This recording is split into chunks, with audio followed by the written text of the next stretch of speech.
Shalom. Terima kasih sudah meluangkan waktu kepada saya untuk menanyakan beberapa pertanyaan tentang agama-agama di Indonesia. Sebelum saya menanyakan beberapa pertanyaan tersebut, saya ingin Ibu memperkenalkan diri Ibu dan di mana Ibu mengajar. Nama saya Sarmi Sinaga, mengajar di SD Negeri 175-766 Bulanyonan, Kecamatan Pamonangan. Terima kasih Bu. Baiklah, saya akan mengajukan beberapa pertanyaan saya. Yang pertama, akreditasi atau memakai kurikulum KTSP atau K13, apakah ada yang melembagai sekolah ini? Program sekolah ini apa saja, Bu? Ya, kalau kami di sini program kami dalam mengajarkan agama, kami memakai kurikulum K13 masih kelas 1, kelas 4, kelas 5. Selainnya seperti kelas 2, kelas 3 sama kelas 6 masih KTSP. Itulah program kami di sini. Ibu mengajar di bidang studi apa dan sudah berapa lama mengajar di sekolah tersebut?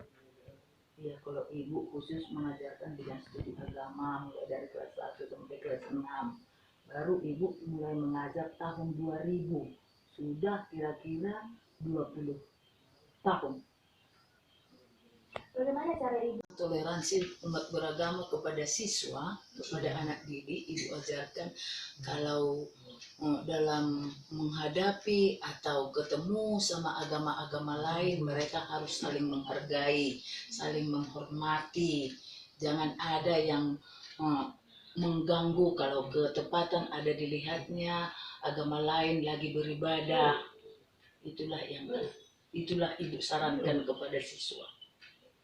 Dari sejauh yang Ibu lihat tentang pengajaran umat beragama, apakah siswa melakukan atau mengaplikasikannya di dalam kehidupan sehari-hari? Ya jelaslah, ibu ajarkan itu harus mereka udah dipelajari di sekolah, kemudian harus dipraktikkan dalam kehidupan sehari-hari. Misalnya dalam kehidupan sehari-hari di sekolah mereka kita ajari harus hormat kepada orang yang paling tua. Jadi mereka harus mempraktikkan dalam kehidupannya sehari-hari, langsung ibu lihat secara langsung apakah mereka benar-benar. Dari situ juga ibu dapat menilai. Seandainya pengetahuannya berkurang tetapi pelaksanaannya di lapangan sudah saya lihat benar-benar, berarti ada penilaian terkhusus kepada mereka.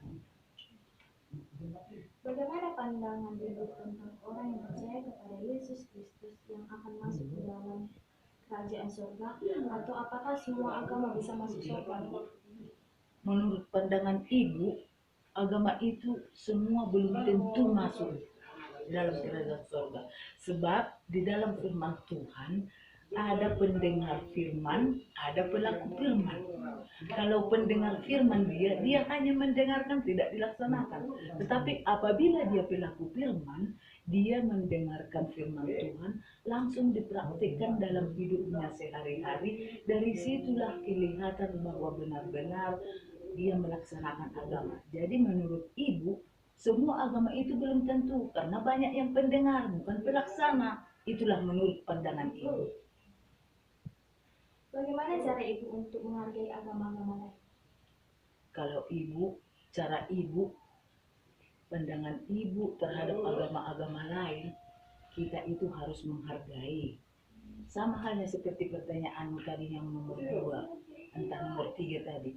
Harus menghargai, harus menghormati. Seandainya kita keluar dari lokasi kita ini, kita pindah ke tempat yang lain, sementara di tempat itu banyak menganut agama yang tidak seperti agama yang kita anut.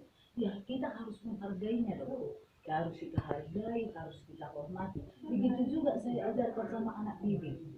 Anak didik pun kalau seandainya dia keluar dari tempat tinggalnya, berkunjung ke tempat yang lain, dilihatnya di situ, ibu sarankan juga harus menghormati. Sebab dalam setiap agama berbeda-beda cara berdoa. Contohnya, kalau kita itu berdoa lipat tangan, tunduk kepala, pejamkan mata. Tetapi kalau Islam, contohnya mereka sembahyang, ya kan? Mereka harus lima apa itu, lima waktu, sholat 5 waktu. Jadi cara itu yang berbeda-beda, tetapi tujuan satu. Itulah saya sarankan kepada siswa, dan pandangan saya pun cara menghormati sama orang agama lain juga demikian. Coba Ibu jelaskan kekerasan agama apa saja yang Ibu ketahui pernah terjadi di dalam lingkungan tempat tinggal maupun nasional dan internasional. Kalau di tempat tinggal kita ini, pada khususnya karena kita tinggal di Tapanuli Utara, memang nggak ada itu. Tetapi kita lihatlah di daerah-daerah yang lain, ada terjadi seperti kekerasan antara agama Islam ke Kristen. Tetapi kita tetap berdoa, mudah-mudahan ini jangan terjadi lagi. Ya kan? Mudah-mudahanlah, biarpun perbedaan agama itu harus tetap saling menghargai. Tetapi udah pernah terjadi, mudah-mudahan itu jangan terjadi seperti yang waktu itu, seperti si Ahok dulu ada berdebat, ya kan? Sama Ustadz Abdul Somad, ya kan? Memang perasaan kita selagi kita orang Kristen memang ngeri, tetapi pandangan saya seharusnya saling menghormati lah. Itulah harapan kita. Coba Ibu jelaskan salah satu contoh penyebab konflik agama dan bagaimana cara menyelesaikannya. Cara menyelesaikannya menurut saya, ya kita itu harus saling menghargai lah satu sama lain. Karena agama di Indonesia ada 5 yang diakui pemerintah, seperti agama Kristen, Katolik, Islam. Menghargai, biarpun caranya berbeda-beda, ya harus menghargai. Apa yang Ibu ketahui tentang agama Islam? Iya, kalau agama Islam tadi kan sudah Ibu terangkan. Kalau agama yang diakui pemerintah ada 5. Jadi kalau agama Islam itu contohnya perbedaannya sama kita orang Kristen, ya kalau kita orang Kristen kitab sucinya Alkitab. Kalau Islam itu Al-Quran. Baru mereka tadi sholat 5 waktu. Kalau kita itu berdoa, beribadah, bisa beribadah di rumah, bisa beribadah di gereja. Baru bentuk-bentuk ibadah ini pun berbeda-beda. Ada ibadah pribadi, ada umum. Kalau umum contohnya di gereja lah.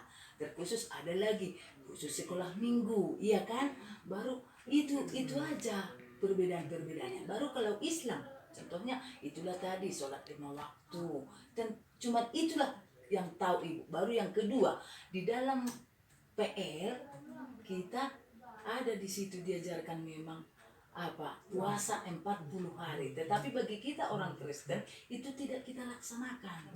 Tapi kalau orang Islam, penganut agama Islam, mereka itu tetap dilaksanakan puasa setiap tahun.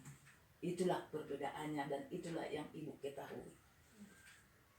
Kemudian Bu, apa yang Ibu ketahui? Apa yang Ibu ketahui tentang agama Buddha?